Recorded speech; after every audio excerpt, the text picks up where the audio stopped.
ایک ویڈیو میری نظر سے گزری hockey club of Pakistan Karachi کی، جس کو اب تو خیر عبدالستار ہاکی اسٹیڈیم کہتے ہیں. یار جب سے وہ ویڈیو دیکھی ہے نا بڑی تکلیف محسوس ہو رہی ہے، بہت عجیب سا لگ رہا ہے کہ یار یہ آخر ہو کیا رہا ہے. کہ مطلب وہ اسٹیڈیم جو ایک تاریخی میدان ہے پانی میں ڈوبا ہوا ہے، ہر طرف پانی پانی دکھائی دے رہا ہے، پتہ نہیں کتنے کتنے فٹ پانی تھا اسٹیڈیم کے اندر. مطلب وہ میدان ہے یار جہاں سے چیمپئنز ٹرافی کا آغاز ہوا تھا، جہاں پاکستان نے پہلی 2 چیمپئنز ٹرافی جو جیتی تھی اسی میدان پہ جیتی تھی. ایشیا کپ جیتا پاکستان نے یہاں پر، بھارت کو پتہ نہیں کتنی دفعہ ہرایا، تمام ٹیموں کو ہرایا پاکستان نے یہاں پہ، بڑے بڑے مارجن سے ہرایا. اگر میں اپنی بات کرتا ہوں، میرے لیے بھی بڑی مطلب اس میدان سے بڑی سنہری یادیں کہ اسپورٹس جرنلزم کا جب میرا کریئر سٹارٹ ہوا تو جب پہلا میں نے انٹرنیشنل میچ کور کیا تھا پاکستان ورسز انڈیا، وہ اسی میدان پہ کور کیا تھا. لیکن اب وہ دیکھ کے بڑا دکھ ہو رہا ہے کہ یار یہ وہی اسٹیڈیم ہے کہ ادھر مطلب ایسا لگ رہا ہے کہ یار آپ کسی اسٹیڈیم میں نہیں آئے. اس کو دیکھ کے ایسا لگ رہا ہے جیسے آپ کسی ڈیم کے کنارے پہ کھڑے ہوئے، کسی دریا کے کنارے پہ کھڑے ہوئے. اب بڑی سیدھی سی ایک بات کروں گا، بڑی کڑوی بات ہے، بڑی تلخ بات ہے کہ در حقیقت گراؤنڈ نہیں ڈوبا ہوا. ظاہر تو یہ لگ رہا ہے نا کہ گراؤنڈ ڈوبا ہوا ہے، وہ گراؤنڈ نہیں ڈوبا ہوا. پاکستان ہاکی ڈوبی ہوئی ہے، جی ہاں ڈوب چکی ہے پاکستان ہاکی. بلکہ اس کو تھوڑی سی رعایت میں یہ دے سکتا ہوں کہ یار یہ کہہ لیں کہ پاکستان ہاکی جو ہے نا اس پانی کے اوپر ایک زندہ لاش کی طرح اس پانی کے اوپر تیر رہی ہے اور اسے پوچھنے والا کوئی نہیں ہے. مطلب اگر ایسا نہ ہوتا، اگر یہ صورتحال نہ ہوتی، آپ کو بڑے میرے جملے سخت لگ رہے ہوں گے، اگر پاکستان ہاکی زندہ ہوتی یا صحیح سے سانسیں لے رہی ہوتی تو پھر یہ میدان جو ہے نا یہ ویران نہیں ہوتا. یہاں پہ پانی نظر نہیں آتا، یہاں پہ آپ کو کھیلنے اور دیکھنے والے نظر آتے، یہاں پہ کوئی ایکشن نظر آتا ماضی کی طرح، کوئی ٹورنامنٹ ہوتا ہوا نظر آتا، کوئی میچز ہوتے ہوئے نظر آتے، کوئی ٹیمیں آتی ہوئی نظر آتی. لیکن اب کیا ہے، اب وہاں پہ عام طور پر تو خیر یہی ہوتا ہے کہ دن بھر جو ہے کوے یا چیلے جو ہے اٹھ بیٹھ کے چلے جاتے ہیں، یا بس ان کی کائیں کائیں سنائی دیتی ہے. کراؤڈ کا جو شور ہے وہ ہمیں سنائی نہیں دیتا، جو ایک پہچان تھی گراؤنڈ کی کہ جیم پیک اسٹیڈیم ہوتا تھا، بھرا ہوتا تھا، وہ نہیں ہے. اب مطلب وہاں پہ آپ کو یہی نظر آتا ہے کہ بہت ہوا تو کسی کلب کے میچز ہو جاتے ہیں، چھوٹے موٹے کلبس کے میچز ہو جاتے ہیں، یا کوئی لوکل میچ ہلکا پھلکا ہو جاتا ہے. بہت ہوا تو پھر وہاں پہ تقریبات کرا دی جاتی ہیں، رات میں دن میں تقریبات کرا دی جاتی ہیں کمائی کے لیے. بس اللہ اللہ خیر صلی. اب ظاہر سی بات ہے پی ایچ ایف ہو گئی یا لوکل ایڈمنسٹریشن ہو گئی، اس کو بھی پرواہ نہیں ہے، وہ کیوں پرواہ کریں گے. ظاہر سی بات ہے کہ جب اسٹیڈیم میں جو ہے کوئی آتا ہی نہیں ہے، نہ کھیلنے والے آتے ہیں نہ دیکھنے والے آتے ہیں، جب ہاکی آپ کی جو ویران ہو چکی ہے، ہاکی کا دم نکل چکا ہے، تو پھر کھیلنے اور دیکھنے والے کیسے آئیں گے. اور پھر جو کھلانے والے ہیں، اب میں آتا ہوں کھلانے والوں کے اوپر، وہ بھی سنجیدہ نہیں ہے. مطلب وہ بھی کیوں انویسٹ، پہلی تو بات ہے کہ وہ کیوں انویسٹ کریں گے جب کوئی آ ہی نہیں رہا. انہوں نے بھی کہا ٹھیک ہے جیسا چل رہا ہے چلنے دو، کیا ضرورت ہے کہ اتنی مہنگی مہنگی موٹریں لگانے کی یا ڈرین کرنے کی یا ایسا کوئی سسٹم لگانے کی جس سے اسٹیڈیم کو آرڈر میں رکھا جائے، اس کو ایک پراپر اس میں رکھا جائے. ٹھیک ہے جیسا چل رہا ہے چل رہا ہے. یار دیکھیں یہ صورتحال ہے کیوں. اب ذرا ہم آگے بڑھتے ہیں تھوڑا سا کہ ہاکی کی یہ صورتحال کیوں ہے. حالانکہ ہمارے تو ہاکی میں مطلب ہماری تو پہچان تھی ہاکی، ہمارا تو فخر تھی ہاکی. پاکستان کا مطلب جس کو کہتے ہیں کہ ماتھے کا جھومر تھی پاکستان ہاکی، کہ جس میں آپ نے 4 ورلڈ کپ جیتے ہیں، 3 اولمپک ٹائٹل جیتے ہیں، 3 چیمپئنز ٹرافی جیتی ہیں، نہ جانے کتنے آپ نے ایشین ٹائٹل جیتے ہیں. آخر یہ صورتحال ہے کیوں. مزید کڑوی بات کروں گا میں.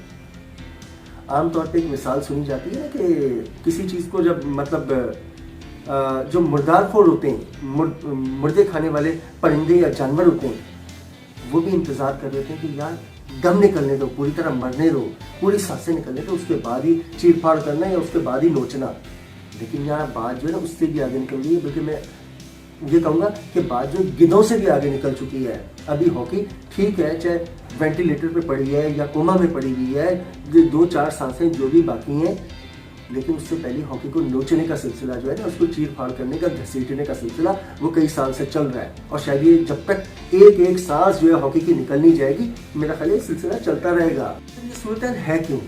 ظاہر سی بات ہے جب آپ وہ مثال آپ نے سنی ہے نا کہ بلی کو دودھ کی رکھوالی پہ بٹھا دینا، یا یہ کہہ لیں کہ گھر کو آگ لگ گئی گھر کے چراغ سے، دونوں مثالیں ہم دے سکتے ہیں.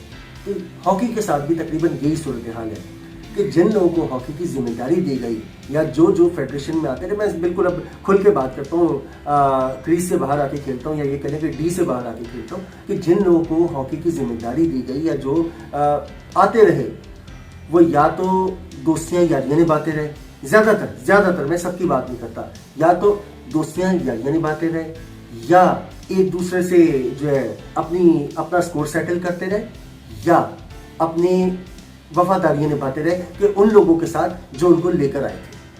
اور سیاسی بنیادوں پہ بھرتیاں جو ہیں یہ بھی کسی سے ڈھکی چکی نہیں ہے. بلکہ یہاں پہ ایک بڑی مزیدار بات بتاؤں کہ پاکستان کی جو دو بڑی جماعتیں جو رائیولز ہیں اس وقت پاکستان میں, فیڈریشن کا جو صدر ہے اس کو ایک پاکستان کی جو حکومتی جماعت ہے اس کی آشیرواد حاصل ہے, جو سیکٹری ہے اس کو جو پاکستان کی اس وقت جو کل گورنمنٹ میں تھی اور آج سب سے بڑی آپ کی اپوزیشن جماعت ہے اس کی آشیرواد حاصل ہے, یعنی بریگیڈیئر خالد سجاد کھوکھر صاحب اور آصف باجوہ. بہرحال اس پہ ابھی آگے بات کرتے ہیں. بات کیا ہے کہ اصل ہم بات کر رہے تھے روٹ کاز کی کہ کیا وجہ کیا ہے کہ ہاکی کی یہ صورتحال کیوں ہوئی. میں نے آپ کو بتایا کہ جو بھی صورتحال ہے کہ عہدوں کی دوڑ ہے یا بندر بانٹ ہے, اقربا پروری ہے, ساری چیزیں. اب اس چیز کو آپ یقیناً یہ سوال کریں گے کہ آخر میں نے یہ ججمنٹ کیسے دے دی. ٹھیک ہے, آگے بڑھاتے ہیں بات کو. حالیہ مثال آپ کو دیتا ہوں کہ ابھی پاکستان ہاکی فیڈریشن جو ہے اس کی جو موجودہ باڈی ہے ایک عرصے سے ہاکی پر ان کا راج ہے, لیکن ان کی جو آئینی مدت ہے وہ 15 جولائی کو ختم ہو چکی ہے. 15 جولائی کو ان کی آئینی مدت ختم ہو گئی. ان کی ذمہ داری تھی کہ الیکشن کراتے اور ایک عرصے سے انہوں نے الیکشن نہیں کروائے ہاکی کے. اب جب آپ نے نہیں کروائے, پتہ نہیں ان کو کس بات کا ڈر ہے, ان کو شاید ڈر ہے کہ دوبارہ جو ہے کرسیاں نکل جائیں گی تو پتہ نہیں دوبارہ کرسی ملتی ہے کہ نہیں ملتی ہے. اور پھر انہوں نے نہیں سوچا تو پاکستان اسپورٹس بورڈ نے سوچ لیا کہ ٹھیک ہے الیکشن کرا دیے جائے. پاکستان اسپورٹس بورڈ نے ایک دم پکڑ کے کایا پلٹ دی. انہوں نے صاف صاف کہا کہ آپ ٹھیک ہے آپ سائڈ پہ ہوں اور الیکشن کروائیں. 4 رکنی باڈی پاکستان اسپورٹس بورڈ نے تشکیل دے دی. لیکن یہاں پاکستان اسپورٹس بورڈ پہ بھی حیرت ہے, بلکہ اس کو دونوں ہاتھوں سے سلام کرنا چاہیے کہ انہوں نے جو 4 رکنی کمیٹی بنائی ہے اس میں خالد سجاد کھوکھر صاحب کو بھی شامل کر لیا, جن پہ ایک طرف خود پاکستان اسپورٹس بورڈ کے تحفظات ہیں کہ یہ الیکشن نہیں کروا رہے یا تاخیری حربے اختیار کر رہے ہیں. ان کو آپ نے اٹھا کے جو ہے کمیٹی میں ڈال دیے. چلے خیر, اب بات کرتے ہیں ذرا خالد سجاد کھوکھر صاحب کو اور آصف باجوہ صاحب. ذرا تھوڑا سا ان کا بھی پوسٹ مارٹم ہو جائے. ابھی ریسنٹلی اتنے تضادات نظر آئے ان کے دونوں کے بیانات میں اور دونوں کے کال و فیل میں یا جو ان کے عوامل ہیں اس کے اندر. خالد سجاد کھوکھر صاحب جو ہیں پہلے کہتے ہیں کہ میں نے آصف باجوہ صاحب کا جو ہے استعفیٰ میں نے منظور کر لیا. ایک ٹی وی پروگرام کے اندر انہوں نے کہا, انہوں نے یہ باقاعدہ یہ چیز آن ریکارڈ موجود ہے کہ میں نے آصف باجوہ کا استعفیٰ منظور کر لیا. پھر ان سے بات ہوتی ہے تو وہ کہتے ہیں نہیں میں نے تو استعفیٰ منظور ہی نہیں کیا, میں تو استعفیٰ منظور نہیں کیا. مطلب یہ بالکل میں بڑی ذمہ داری کے ساتھ بڑے وثوق کے ساتھ یہ بات کر رہا ہوں. اچھا جی چلیں آپ نے منظور نہیں کیا.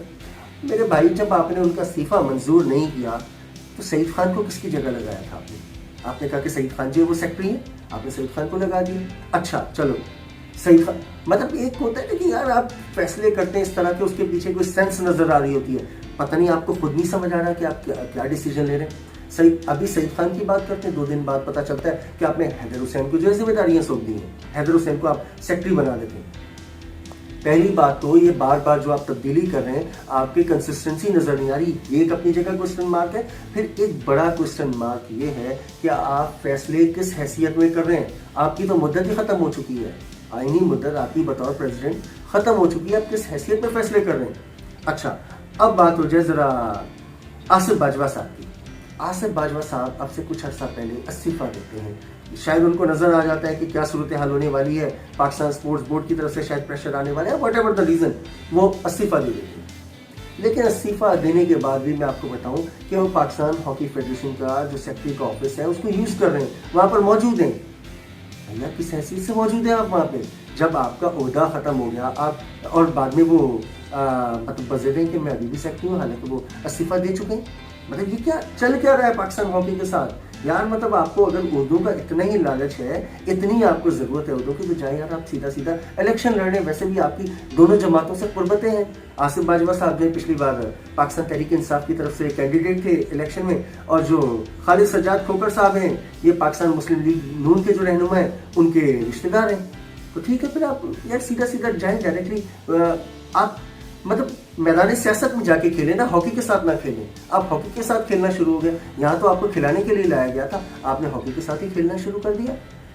اب بات یہ صرف بات عہدوں تک ختم نہیں ہو جاتی ہے. چلیں عہدوں کی دوڑ ہو گئی یا بندر بانٹ ہو گئی, یہ بھی جسٹیفائڈ ہوتا اگر آپ کا جو آبجیکٹو تھا اس پہ آپ پورے اترتے, جو یعنی جس آبجیکٹو کے ساتھ آپ کو لایا گیا تھا آپ اس پہ پورے نظر آ رہے ہوتے. کہاں ہے, کیا ہے پاکستان ہاکی کی ریٹنگ اس وقت, کہاں ہے پاکستان ہاکی؟ ابھی ریسنٹلی آپ ایشیا کپ کھیلنے گئے تھے, مطلب اس سے بہتر چانس پاکستان کو کیا مل سکتا تھا کہ ورلڈ کپ نہیں, ایشیا کپ میں آپ تیسرے چوتھے نمبر پہ آتے تو آپ ورلڈ کپ کھیل جاتے. مطلب اولمپک کی بات ہے, چیمپئنز ٹرافی کی نہیں تھی, آپ تیسرے چوتھے نمبر پہ آتے یار, سیدھا طریقہ تھا, آپ ورلڈ کپ کھیل جاتے. آپ سے وہ بھی نہیں ہوا, آپ تیسرے چوتھا نمبر بھی نہیں لے سکے, آپ ورلڈ کپ کی دوڑ سے ہی باہر ہو گئے یار. مطلب کوئی مذاق ہے؟ جو ٹیم 4 بار کی ورلڈ چیمپئن ہے وہ ورلڈ کپ نہ کھیلے ایک بار, پھر سوچنے کی بات ہے. پھر آپ بات کرتے ہیں کہ ہم نے یہ کر دیا, ہم نے وہ کر دیا. کیا کیا آپ نے مجھے بتائیں؟ گنتی کے چندے کے ایونٹس آپ نے کرائے. اصل تو آپ کے جتنے ٹورنامنٹ, ڈومیسٹک ٹورنامنٹ, موسٹلی جو بڑے ٹورنامنٹس ہیں آپ کی فورسز کرا رہی ہوتی ہیں یا چندے کے ادارے کرا رہے ہوتے ہیں. آپ کیا کر رہے ہوتے ہیں؟ گراس روٹ ہاکی پہ کتنا کام کیا, اکیڈمیز پہ آپ نے کتنا کام کیا, کتنا نیا ٹیلنٹ دریافت کر لیا. وہی چندے کے لڑکے جو کئی سال سے کھیل رہے ہیں, وہی ہاکی انہی کے گرد گھوم رہی ہے. کتنے لڑکے آپ لے آئے ہاکی میں, کتنا ٹیلنٹ آپ نیا لے آئے. آپ کہتے ہیں کہ پچھلی فیڈریشن جو ہے یہ کر گئی یا وہ کر گئی. بعض اوقات یہ بھی بات ہوتی ہے یا ہمارے پاس فنڈز نہیں ہے. بہرحال فنڈز کی بات چھوڑیں, جو ماضی میں ہاکی کو فنڈز ملتے رہے, اب ان کی کہانی اگر لے کے بیٹھ جائیں گے تو بات بہت دور تک چلی جائے گی. اور آپ یہ آصف باجوہ صاحب اگر یہ بات کرتے ہیں کہ پچھلی فیڈریشن کے دور میں, تو میرے بھائی یہ مت بھولیں کہ پہلی بار جب پاکستان ورلڈ کپ سے باہر ہوا تھا, جس وجہ سے وہ آپ کے دور میں ہوا تھا, 12ویں نمبر پہ آئی تھی ٹیم آپ کے دور میں, آخری نمبر پہ, جس کی وجہ سے اس سے اگلے ورلڈ کپ سے باہر ہو گئی تھی. اس وقت آپ سیکٹری تھے, آپ کا پہلا ٹینور تھا بطور سیکٹری کے, ٹھیک ہے. پھر آپ یہ بات کرتے ہیں کہ پچھلی فیڈریشن کی یا دیگر عوامل کی بات کرتے ہیں. آپ بتائیں نا, آپ کا انٹینٹ کیا نظر آیا؟ بیچ میں جب کووڈ تھا, کووڈ آ کر چلا گیا, اتنا عرصہ ساری چیزیں جو ہے وہ پاکستان میں, مطلب کتنی ہاکی کرائی آپ نے, ہاکی کرائی کتنی؟ آپ مجھے صرف یہ بتا دیں کتنی پاکستان ٹیم میں کتنے ٹور کیے آپ نے؟ کوئی ٹور ارینج کیا؟ ایشیا کپ ایک آپ نے وہ بیچ میں ٹور ارینج کیا جس کی کوئی حیثیت ہی نہیں تھی, جس کی کوئی حیثیت نہیں تھی, جونیئر لیول پہ بھی, سینئر لیول پہ, جس کی کوئی ایسی حیثیت ہے. آپ نے کوئی ٹریننگ کے لیے کیا بندوبست کیا؟ آپ نے کوئی جو اگلے فیوچر آنے والے ایونٹ سے ان کی, مطلب آپ کو معلوم تھا نا کہ ایشیا کپ کھیلیں گے, یہ چیز تو ایک عرصے سے طے تھی کہ آپ ایشیا کپ کھیلیں گے تو اس کی بدولت آپ ورلڈ کپ کھیل سکتے ہیں. کوئی پلاننگ تھی آپ کی؟ مطلب آپ کوچ لے کر آتے ہیں باہر سے, سیگفرائڈ ایکرمین کو, جن کو کوئی جانتا تک نہیں ہے, آپ ان کو لا کے کوچ لگا دیتے ہیں یہاں پہ. مطلب آپ بار بار چہرے بدلتے ہیں. کبھی آپ ایک سلیکٹر کو اٹھا, جس طرح چیس بورڈ کے اوپر ہوتا ہے یا ڈرافٹ کھیلتے ہیں کہ ایک گوٹی اٹھاتے ہیں, ادھر رکھ دیتے ہیں, پھر ادھر رکھ دیتے ہیں. پھر آپ یہ کام کر رہے ہیں کہ آپ وہی چند ایک چہرے ہیں, کبھی ایک کو سلیکٹر بنا دیتے ہیں, ایک کو کوچ بنا دیتے ہیں, پھر کوچ سے ہٹاتے ہیں, ایک کو آپ سلیکٹر بنا دیتے ہیں, پھر کسی کو آپ جو ہے وہ مینجمنٹ میں لے آتے ہیں. ارے ہو کیا رہا ہے بھائی؟ خدا را رحم کرے پاکستان پر. اگر آپ کا نام ہے تو اس کھیل کی بدولت ہے, پاکستان ہاکی کی وجہ سے آپ کا نام ہے, آپ کی وجہ سے ہاکی کا نام نہیں ہے. تو خدا را اس سے کھیلیں مت, ٹھیک ہے. اگر آپ کو دوبارہ الیکشن لڑنا ہے, دوبارہ عہدے چاہیے, تو جو پروسیس ہے پروسیس کے تحت آئیں, آپ سنبھالیں. لیکن یار آپ ہاکی کا تو خیال کریں, اس قومی کھیل ہے پاکستان کا. تو اگر یہی صورتحال رہتی ہے پاکستان ہاکی کے ساتھ, تو پھر جس طرح آپ نے ہاکی کلب آف پاکستان کی صورتحال دیکھی, عبدالستار ہاکی اسٹیڈیم کی آپ نے صورتحال دیکھی, تو میرا خیال ہے پورا پاکستان کے جتنے بھی گراؤنڈز ہیں پھر ان کی یہی صورتحال نظر آئے گی. اور پاکستان ہاکی ابھی تو 18ویں نمبر پہ, شاید اس کے بعد جو ہے مزید گرتی چلی جائے گی. اللہ نہ کرے کہ ایسا ہو. ہماری تو دعا ہے کہ پاکستان ہاکی ایک بار دوبارہ اپنا کھویا ہوا مقام حاصل کرے, دوبارہ وہی اعزازات پاکستان کی جھولی میں آئیں. لیکن صرف باتوں سے نہیں آئیں گے, یا صرف یہ جو ہے زبانی جمع خرچ سے نہیں آئیں گے. آپ کو پورا ورک آؤٹ کرنا پڑے گا. دوبارہ سے آپ کو سنجیدگی سے بیٹھ کے, آپ کو سیدھی بات ہے کہ اپنی نیتیں ٹھیک کرنی پڑیں گی, اپنے جو آپ کو فوکس ہے وہ ٹھیک کرنا پڑے گا. آپ اگر یہی اسی طرح عہدوں کی دوڑ چلتی رہے گی, آنیاں جانیاں چلتی رہے گی, تو اس طرح پاکستان ہاکی سدھرنے والی نہیں ہے. امید ہے کہ آپ کو ہمارا یہ ویلاگ جو ہے پسند آیا ہوگا, اور آپ اپنا فیڈ بیک ضرور دیجیے گا, اور چینل کو لائک کیجیے, چینل کو سبسکرائب کیجیے. اپنا بہت خیال رکھیے گا. اللہ حافظ.